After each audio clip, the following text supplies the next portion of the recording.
Iya, alhamdulillah teman-teman ternyata sudah masuk ya, mendaftar di portalnya Kemendikbud untuk mengikuti BIMTEK seri AKM untuk SMA. Nah, itu tadi ya, panjenengan nanti tinggal mengerjakan, menyesuaikan waktu yang tepat kapan, di malam hari atau di siang hari, itu pilihan panjenengan semuanya. Nah, selamat panjenengan sudah masuk ke BIMTEK Kemendikbud, dan selanjutnya nikmati setiap materi yang ada di situ. Insya Allah panjenengan nanti akan mendapatkan sesuatu yang luar biasa dari proses BIMTEK itu tadi. Dan satu lagi, panjenengan nanti akan mendapatkan sertifikat dengan jam 32. Baik Bapak Ibu, sedikit saya akan menyampaikan materi berkenaan tentang AKM gitu ya. Di sini sebenarnya kenapa kita itu harus mengikuti BIMTEK seperti ini ya? Karena program ini itu bertujuan untuk menjawab berbagai macam persoalan guru dalam menghadapi asesmen kompetensi minimum. Di antaranya berkembangnya miskonsepsi tentang asesmen nasional ya, yang meliputi tentang AKM, survei belajar dan survei karakter dan survei lingkungan belajar. Terus kemudian adanya malpraktek pembelajaran dalam melakukan persiapan menghadapi AN atau asesmen nasional. Nah, ini karena salah miskonsepsi, akhirnya nanti akan terjadi malpraktek gitu ya, terjadi kesalahan gitu ya. Anak hanya di-drill dengan soal-soal seperti itu, padahal dengan mengikuti BIMTEK ini panjenengan nanti akan tahu, oh berarti apa sih yang harus dilakukan oleh seorang guru untuk AKM ini. Terus kemudian guru belum mengetahui cara membaca hasil asesmen nasional. Nah, digawe apa? Untuk apa asesmen nasional ini? Padahal ini adalah hasil asesmen nasional itu dijadikan potret untuk memotret, ya toh? Memotret keadaan siswa yang sesungguhnya. Karena adanya memberikan soal, terus kemudian tadi sudah ada survei karakter, terus kemudian survei lingkungan belajar. Di situ bisa dipotret. Oh, berarti siswa saya nanti itu masih termasuk level perlu intervensi khusus, masih tahap di dasar ternyata untuk literasinya ya kan, masih di cakap, kemudian yang paling tinggi itu adalah sudah tingkatan mahir. Nah, setiap kemampuan anak ini tadi, ini adalah mempunyai pendekatan sendiri di dalam pembelajaran gitu ya. Jadi kalau anak itu masih tahapannya itu perlu intervensi khusus, berarti model pembelajarannya seperti ini gitu. Kalau dia sudah mahir, maka perlu treatmentnya anak itu seperti ini. Itu nanti harapannya seperti ini. Nah, ini nanti panjenengan akan mengikuti pembelajaran ini secara mandiri untuk mendapatkan sertifikat dengan alokasi waktu 32 jam pertemuan ini ya. Pentingnya asesmen nasional? Ya, ini adalah berkaitan dengan kecakapan hidup abad 21. Nah, asesmen nasional perlu dilakukan untuk meningkatkan mutu pendidikan. Pertanyaannya, mutu pendidikan seperti apa yang diharapkan? Apakah mutu pendidikan itu dapat dilihat dari hasil UN saja seperti yang selama ini gitu ya? Ini berangkat dari sini gitu, makanya ada perubahan yang dulunya adalah ujian nasional UN berubah menjadi AN. Kalau UN itu adalah menilai hasil belajar tiap individu, sementara kalau AN tidak berefek kepada setiap individu. Mari kita bandingkan antara UN dengan AN ya gitu ya. Ini yang melatar belakangi itu kita sudah tahu ya, hasil PISA itu kita itu berada di urutan keberapa.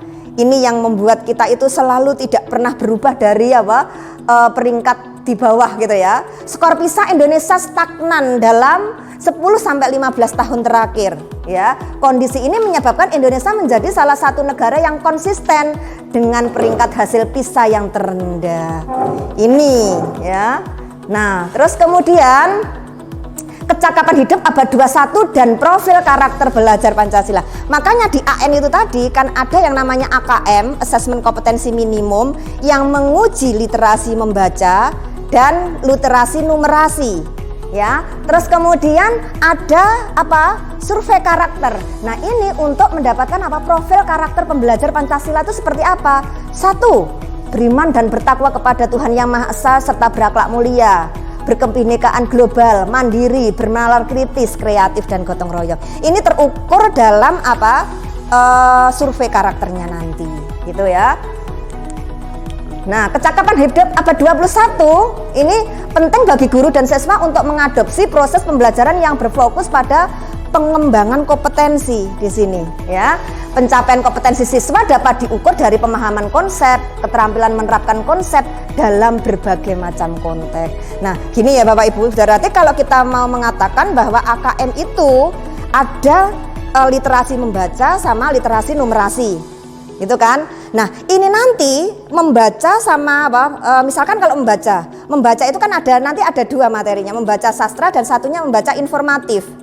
Ya, membaca informatif itu kan berbagai macam ya. Nanti ada teks eksposisi, ada argumentasi, ya, ada teks-teks yang lain, ya. Nah, terus kemudian kalau untuk numerasi apa? Numerasi nanti ada apa? Bilangan, ada yang geometri, ada aljabar, satunya lagi ada peluang ya, ada peluang. Nah, ini materi-materi yang menjadi dasar minimum yang harus apa? Dikuasai oleh apa? Siswa nantinya seperti itu.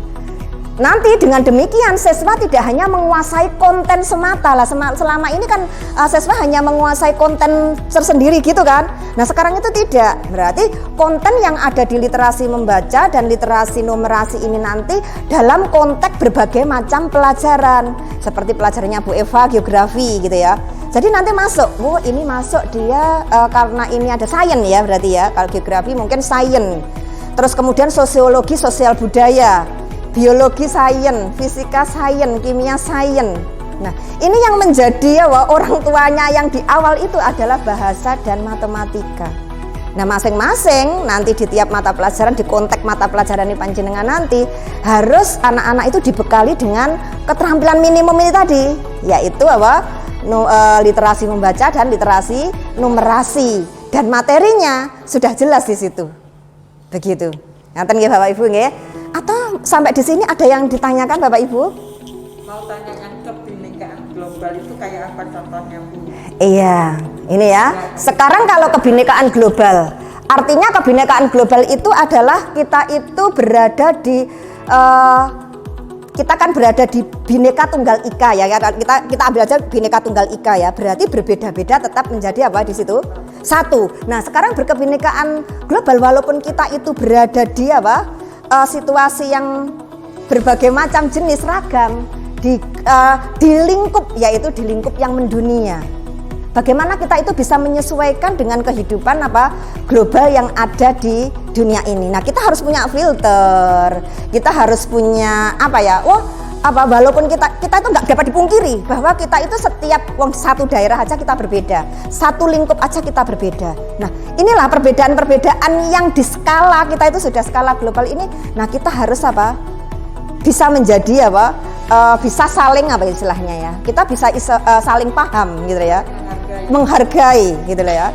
Ini karena fakta memang bahwa kita itu nggak selalu sama dalam lingkungan terkecil pun gitu loh ya. Kita itu juga akan berbeda. Tapi bagaimana caranya kita tuh respect kepada yang lain gitu ya, Ibu ya. Iya, sama-sama. Kita lanjut dulu ya. Nggih. Nah, sekarang saya nanti akan mengajak, nah ini ya, berarti kompetensi siswa ya, berkenaan atau berketerkaitan asesmen nasional dengan kecakapan hidup abad 21 dan profil pembelajar Pancasila, belajar Pancasila ya, pelajar Pancasila. Perhatikan penjelasan nih di sini. Ada kompetensi siswa yang ingin dicapai gitu ya. Dari nanti ada kecakapan hidup abad 21, di situ ada profil pelajar Pancasila. Nah, ini terukur di dalam asesmen nasional. Asesmen nasional tadi sudah saya sampaikan di awal, meliputi AKM, survei karakter, dan survei lingkungan belajar. Ini nanti harapannya dengan AN ini sudah mencakup kompetensi berupa yang menyatakan bahwa itu adalah melingkupi kecakapan hidup abad 21 maupun nanti profil pelajar Pancasila. Itu. Berarti kalau ada survei karakter sama survei lingkungan belajar, berarti nanti pada saat tes AKM masing-masing daerah itu bisa berbeda soalnya. Kalau gitu kan Begini. karakter sama lingkungan kan nggak sama. Nah, nanti kan begini Ibu Bapak, makanya di sini ada apa? Untuk survei karakter ini kan untuk mengukur gitu ya. Berarti terhadap sebuah permasalahan yang disajikan kepada anak-anak di SMA 2 Blitar ini, untuk karakter menghadapi masalah ini sudah sejauh mana kan? Levelnya sudah ada di mana? Begitu. Jadi nanti itu ada beberapa pilihan jawaban dari stimulus atau dari konteks permasalahan yang ada. Jadi nanti diukur, wah siswa SMA 2 itu menghadapi permasalahan seperti ini sudah sejauh mana ya? Ya bisa jadi nanti soalnya sama, tetapi untuk kedewasaan setiap anak di sekolah A, B, C tentu tidak sama, atau antar individu tentu tidak sama. Loh, ini nanti juga ada bentuk soalnya. Pada hari pertama kita nanti akan literasi membaca bergandengan dengan survei karakter tesnya. Terus kemudian hari kedua nanti literasi numerasi bergandengan dengan apa? Survei lingkungan belajar. Seperti itu. Jadi nanti ada 2 hari untuk menilai AN ini, istilahnya AN assessment nasional. Enggak, berarti ada waktu 2 hari yang seperti ini. Gitu ya Ibu ya. Oke, kita lanjut. Nah, ini tadi sudah saya sampaikan di awal ya. Berarti AKM itu meliputi apa? AKM, survei karakter, survei lingkungan belajar sudah nggih. Langsung. Nah, tujuan dan manfaat AN atau asesmen nasional. Yang pertama, ini menghasilkan informasi nanti. Dengan mengerjakan soal AN itu tadi yang meliputi AKM, survei karakter, survei lingkungan belajar, nanti itu akan menghasilkan informasi. Tujuannya adalah untuk memantau perkembangan mutu dari waktu ke waktu, ya kan? Berarti kenapa harus kelas 11 yang diambil? Kenapa harus kelas 5 SD, ya tak? Kenapa harus kelas 8? Ini dengan hasil dari AN itu sendiri, hasilnya tadi kan untuk memotret, untuk memantau. Kita mendapatkan informasi tentang sekolah kita kan. Nah, nanti tindak lanjutnya itu kita itu apa? Gitu. Jadi untuk mengetahui tindak lanjut, siswa ini kudu tak apa nih ya? Ya ampun, di SMA 2 masih sudah gitu, sudah mahir. Amin gitu ya. Sudah mahir. Wah, berarti pembelajarannya modelnya harus begini gitu loh ya. Jadi ini nanti berarti nanti ibu bapak guru atau sekolah itu adalah punya apa itu ya? Punya program lanjutan. Iya, berarti tergantung nanti hasil kita itu seperti apa, begitu. Gitu ya, ini ya. Terus kemudian, nah, untuk tadi ada survei karakter, ada survei lingkungan belajar. Survei lingkungan belajar itu yang dinilai nanti kita juga, Bapak Ibu guru, kepala sekolah, warga sekolah itu untuk lingkungan belajar memang kita juga dinilai. Karena untuk memotret sama nggak apa yang disampaikan di sekolah ini tuh lingkungan belajarnya seperti apa, sudah kondusif belum, gitu ya. Jadi kadang-kadang gurunya mengatakan seperti ini, ternyata anak tidak sama. Nah ini untuk biar balance gitu ya. Nanti untuk Bapak Ibu guru itu ada survei, ada dites survei lingkungan belajar gitu ya. Terus kemudian asesmen nasional bertujuan menunjukkan apa yang seharusnya menjadi tujuan utama sekolah, yakni pengembangan kompetensi dan karakter siswa ya. Tadi sudah difasilitasi kayak gini loh ya, lingkungan belajarmu itu guru-gurunya itu ya sudah bagus misalkan ya, lingkungan fasilitas sekolah sudah bagus. Terus kemudian kenapa gitu ya nilainya itu kok masih seperti ini? Berarti kan di rapot itu atau hasil itu, informasi itu kita olah gitu loh ya. Kita olah untuk menuju ke pembelajaran yang ke depannya. Makanya nanti kelas 12 ketika anak dipotret di kelas 11, di kelas 12 itu sudah ada treatment dari hasil kelas 11 pada saat dites AN ini tadi. Ya, itu pun yang dites nggak seluruhnya loh Ibu Bapak. Yang dites itu hanya random ya, ada hanya perwakilan saja 45 siswa. Tidak bisa memilih anak-anak yang pintar yang diikutkan, tidak bisa. Jadi sudah di sana ya, berarti sana langsung dicomot, diambil 50, yang 45 nanti diteskan, yang 5 itu untuk apa itu namanya istilahnya cadangan gitu ya, kalau misalkan sakit atau apa gitu ya. Ini berikutnya, asesmen nasional juga memberi gambaran tentang karakteristik esensial sebuah sekolah yang efektif untuk mencapai tujuan utama. Hal ini diharapkan dapat mendorong sekolah dan dinas pendidikan memfokuskan sumber daya pada perbaikan mutu pelajaran. Makanya saya katakan tadi, ini adalah tujuannya AKM itu untuk bukan menilai individu per satu orang, tapi potret memperbaiki pembelajaran ke depannya. Berarti kalau kelas 11 ini pelaksanaannya kapan? Nah, rencana kemarin kan bulan apa ya kemarin itu? April ya? Maret April ya? Tapi kenyataannya sepertinya masih diundur lagi September Oktober sepertinya gitu. Nanti Kalau September Oktober dia sudah di kelas 12. nah ini makanya apa, anak-anak itu nanti apakah diganti dengan apa yang sudah itu kan sudah diambil kan randomnya itu anak-anak ya. Nah makanya kita belum tahu ya, kita menunggu. Kalau yang untuk teknis seperti itu kita masih belum tahu seperti apa, apakah tetap anak yang sudah diambil atau yang apa nanti akan diambil lagi ya gitu ya, gitu kita belum tahu ini nggih. Begitu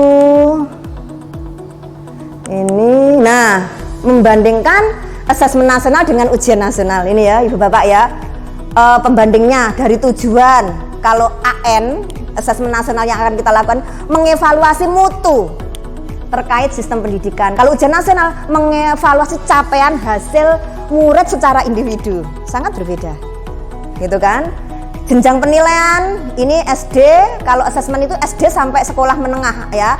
Kalau yang ini dulu kan hanya SMP sampai dengan apa SMA, SMK itu kan. Nah, terus kemudian level siswa yang diuji, kalau asesmen nasional 5, 8, 11, kalau ini adalah akhir jenjang. Ini udah beda. Subjeknya siswa, kalau survei itu secara survei dipilih secara acak untuk mengikuti AN.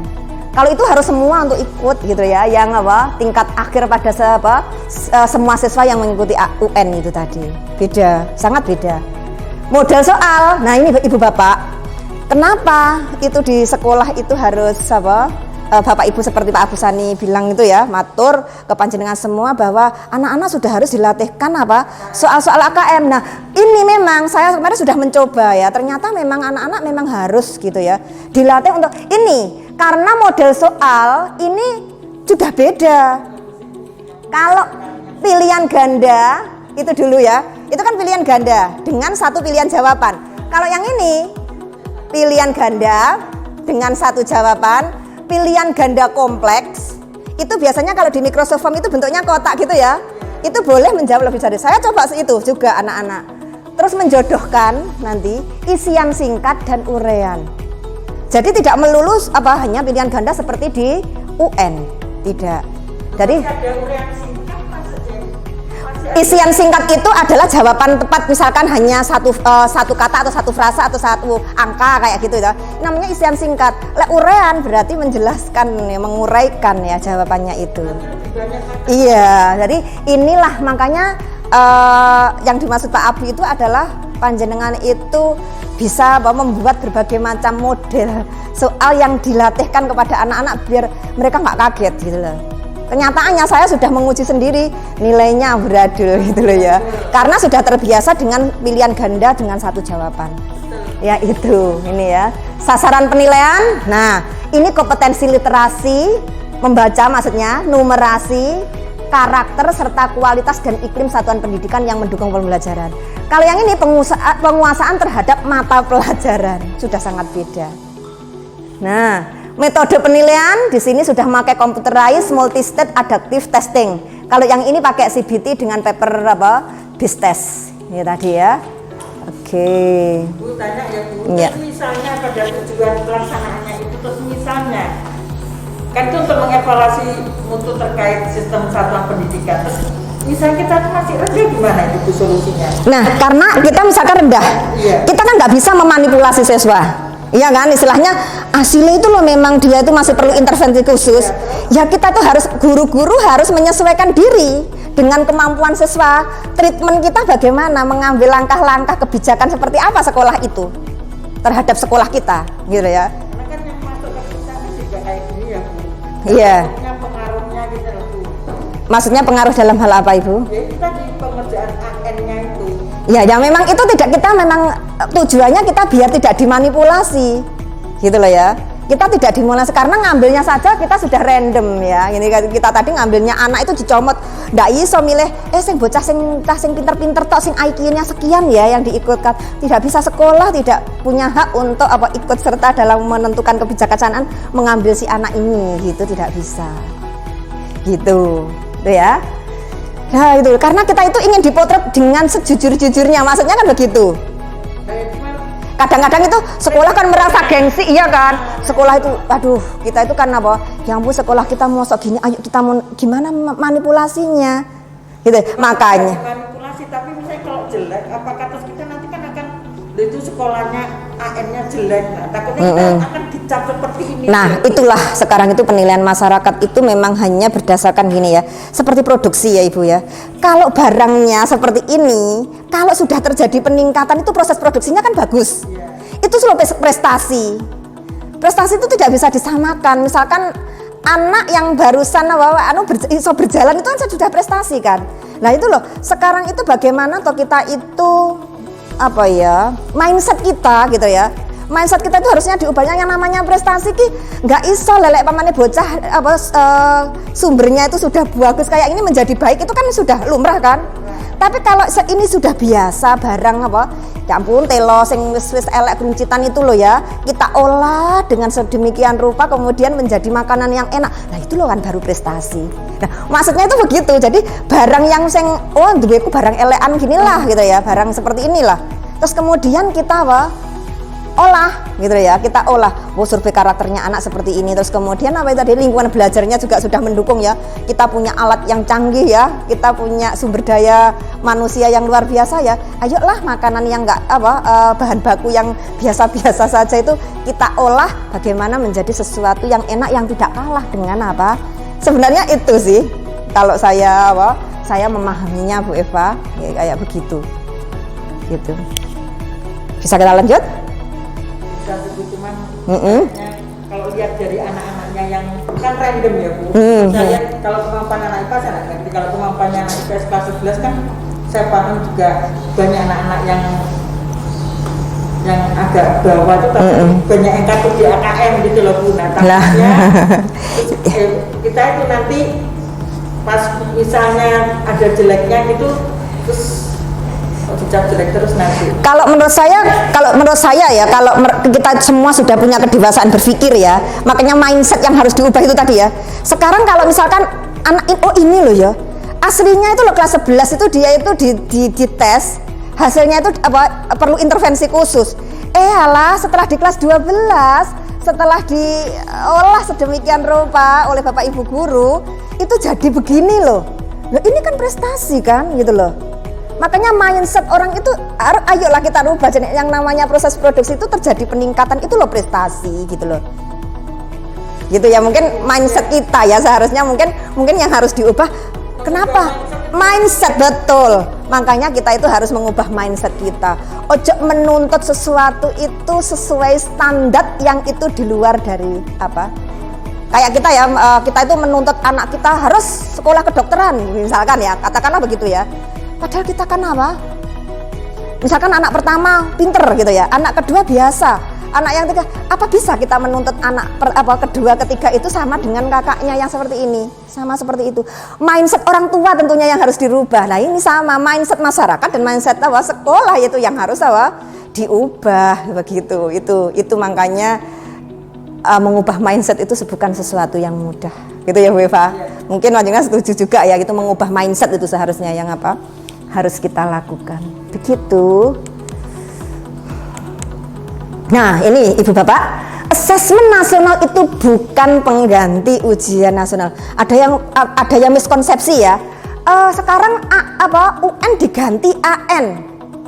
Sebenarnya bukan begitu ya, berarti asesmen nasional itu bukan pengganti ujian nasional. Seperti yang sudah saya sampaikan di awal, sudah sangat berbeda dari segi tujuan, siapa yang diuji, materinya, modelnya, semuanya sudah berbeda. Jadi tidak bisa disamakan. Asesmen nasional lebih memberikan gambaran yang lebih utuh dan luas mengenai mutu pendidikan, bukan hanya secara kognitif, namun juga karakter dan iklim belajarnya. Gitu nggih. Lanjut kita. Nah ini Ini tadi yang ditanyakan Bu Eva ya, terjawab ada di sini ya. Asesmen nasional tadi itu materinya adalah AKM, survei karakter dan survei berana. Ini Ibu, ini tadi kan asesmen literasi membaca itu nanti yang harus diajarkan guru-guru bahasa. Bagaimana sih memahami? Nah, berarti model-model pertanyaan seperti apa kalau yang memahami, menggunakan, mengevaluasi dan merefleksi. Nah, artinya apa? Ini nanti literasi membaca ini nanti kan ada di konteksnya mata pelajarannya panjenengan semua. Nah, ini nanti anak-anak itu digiring, ayolah belajar memahami sebuah bacaan, mulai dari memahami bagaimana menggunakan. Panjenengan nanti menyampaikan sebuah bacaan ya, stimulusnya berupa bacaan ya, misalkan guru geografi menyampaikan bagaimana terjadinya tsunami, bisa ya Ibu ya. Nah, misalkan bagaimana terjadinya tsunami, bagaimana teks ini, teksnya panjenengan ini harus bisa berkolaborasi dengan membaca ini. Wow, kalau terjadinya tsunami itu teksnya itu namanya itu adalah eksplanasi ya Bu Silvi ya. Teks eksplanasi. Loh, teks eksplanasi itu seperti apa? Tujuannya menjelaskan proses. Itu sudah menjadi kontennya punyanya bahasa Indonesia. Nah, dan ini loh maksudnya antara induknya yang bahasa dengan mapel-mapel panjenengan ini harus terjadi connecting gitu. Berarti anak-anak itu setiap kali ada memahami bacaan ini, wah ini termasuk jenis teks yang namanya eksplanasi. Oh ini persuasi, mengajak kamu. Nah kalau ditanyakan tujuannya penulis itu apa kalau untuk mengajak, mempengaruhi kan gitu loh. Begitu. Nah ini nanti malah akhirnya terjadi ada guru geografi pertanyaan kepada guru bahasa. Nah ini nanti akan guru-guru yang lain itu akan bertanya kepada guru matematika, tanya kepada para guru bahasa. Begini ya, ini terus berbasis komputer, bersifat adaptif. Peserta AKM itu adalah seluruh satuan pendidikan, tidak semua murid pemilihan diambil secara acak. Jadwalnya ini sudah ya. Kalau SMA itu hari pertama itu ada materi ini literasi membaca sama survei karakter. Hari kedua literasi numerasi dengan survei lingkungan belajar. Ini sudah terjadwal Bu Bapak ya. Terus yang nggak terpilih anak itu ngapain dia?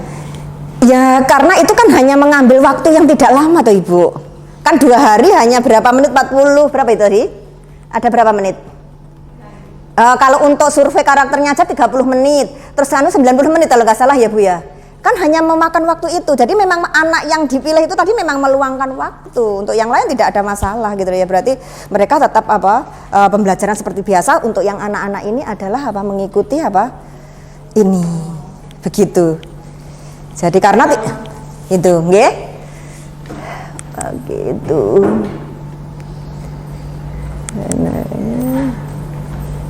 Nah ini tadi sudah saya sampaikan pilihan ganda, menjodohkan, isian singkat, ini sudah. Nah ini Ibu Bapak yang menurut saya penting juga gitu ya, konsep literasi membaca gitu ya. Sekarang komponen AKM literasi membaca, di situ kan nanti ada konten, ada proses kognitif, ada konteks ini. Yang dikatakan konten kalau di dalam literasi membaca itu kan teks informasi sama teks fiksi. Nanti berarti ini ada teks informasi, ada teks fiksi. Teks informasi itu banyak sekali gitu ya, seperti yang diambil dari koran, teks argumentasi, eksplanasi, news item atau berita, kayak itu kan informasi. Terus kemudian ada fiksi itu yang meliputi narasi kayak gitu, mungkin ada cerita pribadi dan lain sebagainya. Makanya ada yang nanti konteksnya nanti sudah. Nah proses kognitifnya apa? Menemukan informasi. Berarti diutak-utak gitu aja. Interpretasi dan integrasi, evaluasi dan refleksi. Nah tinggal guru-guru bahasa itu harus mencari pertanyaan-pertanyaan yang masuk golongan menemukan informasi. Mungkin ini yang kita perlu pelajari bersama. Saya juga akan belajar ini ya. Interpretasi dan integrasi itu model pertanyaannya seperti apa? Jadi nanti kita itu punya strategi untuk menjawab soal gitu ya. Evaluasi dan refleksi itu seperti apa? Ini namanya adalah proses kognisinya. Nah, konteksnya ini yang saya tadi berkali-kali mengatakan itu konteks. Itu adalah personal, sosial, budaya, saintifik. Ini yang masuk ke mapel panjenengan semuanya. Ini loh nanti, sosial budaya itu seperti nanti mapelnya Pak Alek itu apa, sosiologi, saintifik itu masuknya ke biologi, fisika, kimia ya kan Bu. Ini masuknya nanti adalah ke sini. Nah, ini semua kontennya ini nanti. Jadi keterampilan minimumnya itu ada di literasi numerasi, literasi membaca dan literasi numerasi. Gini nggih, Bapak Ibu nggih. Ini alurnya itu seperti itu. Nah, ini ada tingkatan-tingkatannya nanti panjenengan kalau mengikuti BIMTEK pasti mendapatkan ini ya. Jenjang SMA itu ada 2 level pembelajaran kayak gini ya. Ini nanti ada. Nah, ini numerasi. Kalau tadi membaca nggih, kalau sekarang itu numerasi, kontennya bilangan. Jadi sing diutek-utek nanti anak-anak itu kudu ngerti apa? Bilangan nek dikekne nang ngene apa konteksnya saintifik kimia, saintifiknya biologi. Nah, berarti kan guru biologi kan juga harus mempersiapkan anak ini, tapi sudah dibekali oleh matematika, ada bilangan, pengukuran geometri, data ketidakpastian, aljabar untuk SMA ini. Ini untuk apa kontennya? Proses kognitifnya apa? Memahami fakta, prosedur, serta alat matematika. Penerapannya mampu menerapkan konsep matematika dalam situasi nyata yang bersifat rutin. Penalaran, bernalar dengan konsep matematika untuk menyelesaikan masalah bersifat non-rutin. Non-rutin ini sudah hot. Kalau rutin itu adalah apa yang sudah umum terjadi dan yang tidak biasa terjadi. Diselesaikan dengan konsep matematika berupa konten bilangan, pengukuran data ketidakpastian dan aljabar. Itu nggih. Ini untuk konteksnya sama, personal, sosial budaya dan saintifik masuk di mapel-mapelnya panjenengan apa? Semuanya begitu. Nah, ini nanti panjenengan juga kalau sudah ikut BIMTEK akan menganalisis tahap asesmen numerasi tingkat SMA. Kalau geometri dan pengukuran ini sudah disampaikan, sudah jelas nanti di sini. Pokoknya panjenengan ikut gitu ya. Itu semakin detail gitu lah menurut saya. Itu semakin detail nanti. Tindak lanjut. Nah, ini Ibu Bapak, inilah yang dimaksud dengan tindak lanjut pelaporan hasil asesmen, yaitu mengidentifikasi 4 kategori tingkat penguasaan kompetensi. Tadi ada apa? Paling rendah sendiri itu ada perlu intervensi khusus. Ada dasar, ada cakap, ada mahir. Nanti akan keluar nilai hasilnya. Anak-anak masuk literasi membacanya masuk di mana? Literasi numerasinya masuk di mana? Terus oke. Ini sama.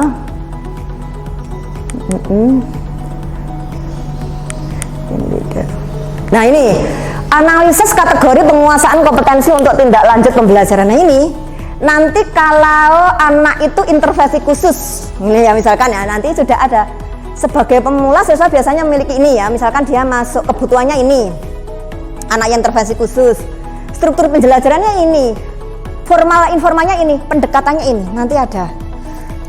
Bagaimana pendekatan untuk yang intervensi khusus, dasar bagaimana, cakap bagaimana, mahir bagaimana, ada begitu. Apalagi kalau panjenengan ikut BIMTEK sendiri nanti akan semakin jelas ya. Oke. Ini merekomendasi strategi pembelajaran berdasarkan hasil laporan asesmen kompetensi minimum. Nah, ini misalkan tadi tindak lanjutnya itu nanti seperti apa? Anak-anak ini kudu diapak nih, sudah levelnya masing-masing gitu ya. Begitu. Terima kasih. Ini tadi adalah penyampaian. Sebelum saya akhiri, mungkin ada yang ditanyakan teman-teman? Sudah tidak ada ya.